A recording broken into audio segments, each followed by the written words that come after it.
this view is everything.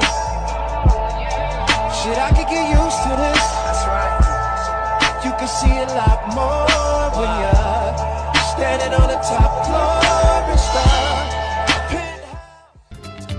Now, let's dig into fuels of the system that take away from this theory of mind and empower us so that we conquer our theory of mind and we make no assumptions.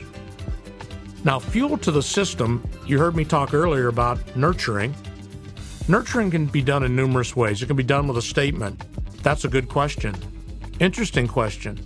Glad you asked that question. Or it can come from a no-risk answer. For example, they ask you, what is your pricing? Or what is your very best price? Well, that's an interesting question. We're not sure. It could be much more than you would expect to pay. So by making an answer that's no risk, we now have positioned ourselves that nurturing allows us to reverse, to come back with an interrogative question. So we come back and we can ask an interrogative question. What is the biggest challenge you face? How important is this? But so we can pick a question that turns that opportunity of theory of mind. We don't make an assumption on the answer they want to hear. We have a system to nurture and then reverse. We have to be able to travel throughout our system comfortably back and forth as we fill those compartments we talked about earlier. So fuel to the system is the area that we use to be able to accomplish that. Now, we talked about nurturing parent earlier, but let's talk about how people make decisions. We know that decisions are made emotionally, 100%. Our job is to help the other party be as calm in their emotions when they make their decisions as possible. Our job is to be an influencer that allows comfortable decisions. So nurturing is a key ingredient. How do we nurture? Well, we can begin by making a statement that's comfortable. For example, when someone says to you, I'm not sure this fits, we might connect that. That's a nurturing move. And when they say, I'm not sure this fits, that's interesting. Tell me more. And we allow them to continue to talk. That's a nurturing move that allows them to stay in control of the discussion. We also have the opportunity to reverse their questions to keep their vision growing and expanding. A reverse is the ability to answer a question with a question, but it must be preceded by a nurturing movement. For example, if I'm sitting across from someone or you're sitting across from someone and they ask a question, we can make a nurturing move just by pausing and backing up and sitting back in our chair. That's a nurturing reaction, allowing them comfort. We speak in low tones. We speak in slow progression of words. We don't appear aggressive when we nurture. Now, a nurturing statement may sound like this before you would ask a question. That's a good question. That's interesting. Well thought. Hadn't thought of it that way. What else do you see? So we come back with that question. So that nurturing progression is a critical link to being able to keep them in their world talking about their vision. Now, we know we're going to ask interrogative questions. We talked about that. And when we have them prepared, it's much easier to reverse. But please always keep in mind that that nurturing reaction is the key step to being able to reverse. We've got to develop that habit. It's so important to us. Next, as we're developing and helping the adversary, our respected opponent, develop vision, a key habit is going to be our ability to 3+. And we've learned psychologically that we have to ask the question, and our rule is what we call 3+. The ability to ask a question 3 or more times till we get the true answer or the correct answer. That means we're going to stay around the topic, the subject, 3 or more times. For example, if the risk provided by the service is so important, we might ask, where does risk fit in? Gee, that's interesting. How do you see risk being managed? What service provides that? So we've asked around that topic 3 times. Our ability to continue to nurture throughout this process is a key ingredient to getting to 3+, to asking a question 3 or more times. In a very large negotiation in Korea, a CFO that I was coaching flew from California to Korea to confront and negotiate with a CEO of a Korean company. What was going on wasn't making sense. This was an $80 million contract, and so we were very concerned about what was taking place and if we should even sign a contract with this company. And because of that concern, we had prepared 4 questions for the CEO, just 4. And Bob, the CFO, the very first question he ended up, and he kept notes, which we'll talk about a little later on. He kept notes that he had asked that first question 9 times and without getting a valid answer. And on the 9th question, the CEO of the Korean company created the vision. When we sign this contract and you sign the contract, then I'm not going to pay you and you can sue me in Korean court. And 8 or 9 years from now, we can settle it. Bob was flabbergasted. Of course we didn't sign the contract. Of course we didn't do business with that Korean company. And when Bob reported to the board of directors back in California on what had transpired, they could not believe what had happened. And Bob explained it to them, and they just shook their head. 3+ is a very powerful, very important tool to you that you're going to be able to apply to your system. Now, I want to take just a couple moments to really talk about connecting. We talked about it just briefly a few minutes ago as a nurturing move, but it's also very important to allow that vision creation to keep going without us making statements or stepping into the vision. For example, I don't see how this fits. Interesting. Tell me more. You always seem to come up with ideas that I don't get, like, help me here. Those connections, those nurturing statements will keep the adversary in their world talking about their vision.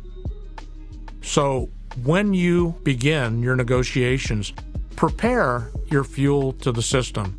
Know the questions you want to ask and be prepared to ask them. And establish the goals, the behavioral goals of nurturing. Write it down on the paper. Write down that you're going to reverse. Keep your questions to a minimum. Don't pile on. Write down that you're going to 3+. Put it in writing. Write down that you're going to connect. You'll be surprised how much calmness and comfort it will give you and how safe you'll feel. What I'd like to talk about now is the bad deal, the negative environment. And I'd like to talk about the behavioral tools that deliver that, shall we say, solution to the truly negative negotiation. Now remember the rule, a body in motion tends to remain in motion, and a body at rest tends to remain at rest until acted upon by an outside source. It's the same thing with the human mind as it swings from emotion to intellect. Emotion to intellect. It's a swinging pendulum. But it's also a pendulum in that emotional arena when fear sets in, discomfort sets in, when frustration sets in, when those negative thoughts set into the negotiation of the adversary, they have to be dealt with. Let me give you an example. Let's pretend, just for a moment, that you failed. You failed. You didn't deliver on time. You weren't able to provide what was supposedly to be provided on Friday. It was important to your adversary. So you get that proverbial call that says, I can't believe you did this to me. You guys, I'm going to get rid of you. I'm going to throw you out. I'm going to get another provider in here. This is just not acceptable. You always seem to do this to me in the critical time. How do we deal with that negative engagement? How do we recover? How do we bring it back to a more reasonable state so that we can continue in our system and develop the visions that will drive the decisions where we'd like to go? Well, it's called a strip line. I learned this a long time ago from what I consider to be one of the greater negotiators on the planet. And he taught me that if we come back and profess in a positive way, if we push that we'll make it up to you, we're better than that, and that it was just an honest mistake and we'll fix it, and we come back with some positive message, all we're going to do is drive them to a more emotional negative position. This is what we call strip line. So when we enter into negotiation, we've already prepared strip lines that can be applied. We've literally thought them through and written them out. They sound something like this. It probably appears worse than even you see it. What would you have us do?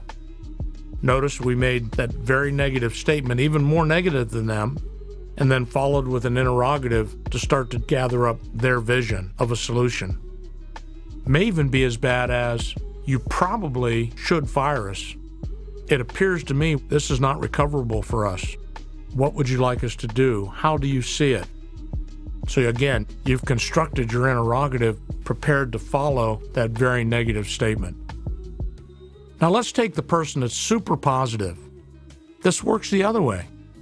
This is the greatest thing I've ever seen. This is going to be a winner. This is going to be a big hit. You know, I have the same vision you have, but I'm more cautious because we have a lot of work to do. Now notice I'm positive, but I'm not as positive. And I'm pulling that positive position of the pendulum back more to center. There's a lot to do. There's a lot of work to do, so that we don't have that over-emotional positive feeling that crashes on us in the middle of the night. So what we're looking for is keeping that pendulum and helping influence the pendulum of the adversary, keep it more centered in a more reasonable place emotionally. Very important tools. And we actually have in our system a light negative strip line, a light positive strip line. It just depends on the behavior and how we react to the action of the adversary and what's been created. What I'd like to talk about now is what we do to ourselves and our behaviors. How many of us have the habit of using the word need inappropriately? I know that sounds a little simple, but it's so critical in our behaviors and our system. Where I'm going with this is if I ask you, and I've asked many audiences over 25 years, to define the word need, how would you define it? What would be your dictionary definition of the word need? I can't tell you the number of times I've asked the audience, and someone in the audience says, well, Jim, it's simple. It's something we want. And lo and behold, someone will, no, it's what we require. It's something we have to have. And very quickly, discovery takes place that it's something we have to have. But what do? We program our mind daily, and we create what we'll talk about in neuroscience a little later on, a fixed mindset. And we've got to work on our fixed mindset, and I will explain that later. But right now, so what do? We use the word need. I need to go by the post office. I need to call Bill. I need to be sure that I have stamps for those envelopes. I need. One of the things I want to talk to you about need and the importance of need is that actually my publisher in discussions with me has asked me if I wanted to write a book on just the word need. It's such a dynamic piece of the puzzle of our behavior and how we think. Think about someone who talks over someone else. And think about how that appears to others. How about when we leave long-winded messages showing excitement, getting enthusiastic? How do we appear to the predator? But you'll see it all around you. So your assignment is to watch others as they demonstrate need. But more importantly, I want you to watch yourself and how much need you demonstrate. What we're looking for here is we want you to show want. We want an agreement. We want a deal, but we don't need a deal. Stop using the word need freely and flippantly in your lifestyle. I need to do this. I need to do that. Start thinking in terms of wanting. I want to accomplish this. I would like to accomplish that if possible. It's a whole different mindset. Think about when we give someone the right to veto. How much need are we showing? That simple gesture will bring down the emotions in the adversary. That will back the predator off. It's okay if you say no to this. By giving the right to veto, that's demonstrating clearly a want to work together, not a need to. I once had a person say to me, Jim, I've got a contract for training right here in front of me, and it's for $10,000 less than yours. And I said, you probably should sign it. Now, we talked about this as a strip line, but think about it. You probably should sign it. How much need am I showing? It truly is a mindset of want. When you slow your voice, when you lower your voice, there's no need. When you have no excitement, when you pull back from the excitement, say, I'm not sure I want to get excited because there's so much work ahead. What is the demonstration? What is the adversary envisioning of you? How are they reacting to your actions, your reactions? So keep that in mind. Want, not need. It's so important to you, it'll carry you a long way down the road. When I dig into the word need, and I ask the audience about need, lo and behold, something required. So then I ask, well, what is required? And everyone will kind of look around and they'll say, well, air. You got to have air. Good. Water, food, procreation. We go through a litany of those items. Air. I ask about air. What happens if we don't have oxygen? I hear someone flippantly say, well, we're in trouble. Well, how much trouble? What happens if you don't have oxygen? Well, you have death. Now think about that a moment. With 3, 4, 5 questions, we've gone from need not being a very important word to meaning if we don't have something, we have death. And we're programming our mind every day in this emotional arena. So what happens when someone cancels an appointment? Do you get emotionally afraid? Are you fearful that this isn't going to happen? What do we do? What do we demonstrate? How many of us demonstrate fear because we don't have a system, we don't know where to go? Need is absolutely a part of our behavior that we've got to stop demonstrating.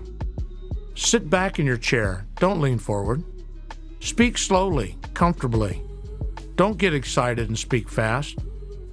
How we are seen by the other party, how we are seen by the adversary. If we give off the keys of blood in the water, need, that we need to make this deal, how many of us leave multiple voicemails, voice messages full of information? How many of us spill our beans in the lobby, hoping that they logically will pick up on something? These habits have to be changed. That's what the system is all about. The behavior of demonstrating need can be your greatest weakness. We need to make a deal. We need to be right. We begin to start arguments. We tell quickly. We don't slowly ask. All of these reactions in the environment alert the predator, the adversary, to go after us, to drive for compromise. Now, let's talk about the predator for a moment. I don't want you to be fooled by terms like partnership, relationship. I don't want you to be fearful of when they say, we should throw you out. There are a myriad of tactics out there being used against you every day to take advantage of a weak, win-win, compromised mindset. Predator. Let's talk about that for a moment. Why do our eyes face forward? Why do your eyes face forward? Then I would ask, why do the tiger's eyes face forward? We're predators. The tiger is a predator. The tiger has large teeth to rip flesh. So do we. Human beings are the most terrible predators on the planet. Who do they attack? They go after the needy, the weak, the injured, the old. When we talk fast, with a high-pitched voice, with words close together, how do we appear? When we rush to an appointment, when we say, just give me 10 minutes, let me show you what I got. What have you done to yourself? So this term need is very, very important to you. So as we dig into the system even further, I want you to recognize that what we're doing is we're giving you those steps to take you out of that fear position into a confidence position, an enhanced decision-making. This view is everything. Shit, I could get used to this. That's right. You can see a lot more when you're standing on the top